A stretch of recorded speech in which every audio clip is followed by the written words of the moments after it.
จ้งเตือนพายุวูทิปจะมีฝนตกหนักดินเจือนและน้ำท่วมสูงอยู่สวรรณเขตคำมวนสารวันเซกองอัตตปือและจำปาสักกรมอุตุนิยมและอุทกศาสตร์แจ้งเตือนว่าวันที่12มิถุนายน2025นี้ห้องความกดดันอากาศต่ำหรือห้องฝนได้พาดผ่านอยู่เขตภาคเหนือด้านตะวันตกลงหาภาคกลางและภาคใต้ของประเทศลาวปองเข้าสู่ลมพายุหมุนเขตฮ้อนวูทิปหัวที่1ประจำปี2025คาดว่าพายุหัวนี้ยังจะสืบต่อเคลื่อนที่มาใกล้แคมป์ฝั่งของประเทศเวียดนามสมทบกับลมมรสุมตะวันตกเฉียงใต้ที่มีกำลังแรงพัดปกคลุม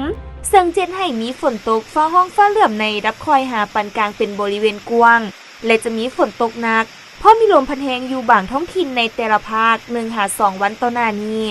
ดังนั้นจึงแจ้งเตือนถึงประชาชนและองค์การปกครองท้องถิ่นทุกภาคส่วนจงมีสติระมัดระวังต่อสภาพฝนตกหนักและลมพัดแรงที่เจ็ดให้มีดินเจือนน้ำท่วมสูงต้นไม้ใหญ่ป้ายโฆษณาและเสาไฟฟ้าหักลมพร้อมนี้ขอให้ติดตามข่าวพยากรณ์อากาศจากกรมอุตุนิยมและอุทกศาสตร์กระทรวงทรัพยากรธรรมชาติและสิ่งแวดล้อมอย่างเป็นประจำภาคเหนือด้านตะวันออกแขวงพงสาลีเวียงไซสำเหนือและเสียงขวางอากาศเย็นตอนเช้าจะมีฝนตกฟ้าห้องฟ้าเหลื่อมในรับคอยหาปานกลางและจะตกหนักอยู่บางท้องถิ่นเพราะมีลมพัดแรงเป็นบางโอกาสหรือนาทีการปกคลุมของฝนเท่ากับ 50% ของภาคอุณหภูมิในระหว่าง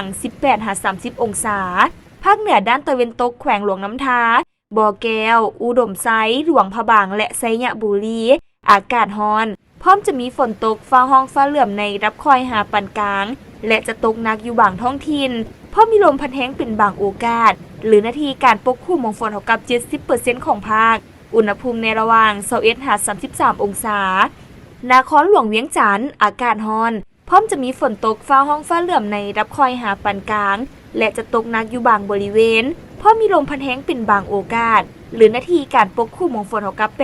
80% อุณหภูมิในระหว่าง 25-34 องศา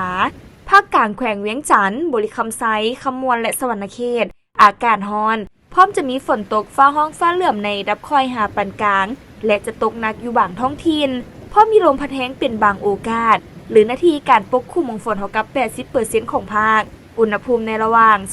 23-32 องศา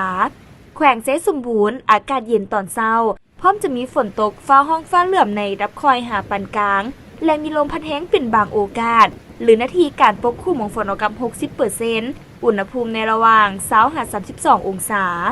ภาคใต้แขวงสารวันจำปาสักเซกองและอัตตปืออากาศร้อนพร้อมจะมีฝนตกฟ้าห้องฟ้าเหลื่อมในรับคอยหาปานกลางและจะตกหนักอยู่บางท้องถิ่นเพราะมีลมพัดแรงเป็นบางโอกาสหรือนาทีการปกคลุมของฝนเท่ากับ 80% ของภาคอุณหภูมิในระหว่าง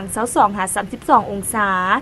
สำหรับเขตภูเพียงบริเวณอากาศเย็นพร้อมจะมีฝนตกฟ้าห้องฟ้าเหลื่อมในรับคอยหาปานกลางและจะตกหนักอยู่บางบริเวณเพราะมีลมพัดแรงเป็นบางโอกาสหรือนาทีการปกคลุมของฝนเท่ากับ 80% อุณหภูมิในระหว่าง 18-26 องศา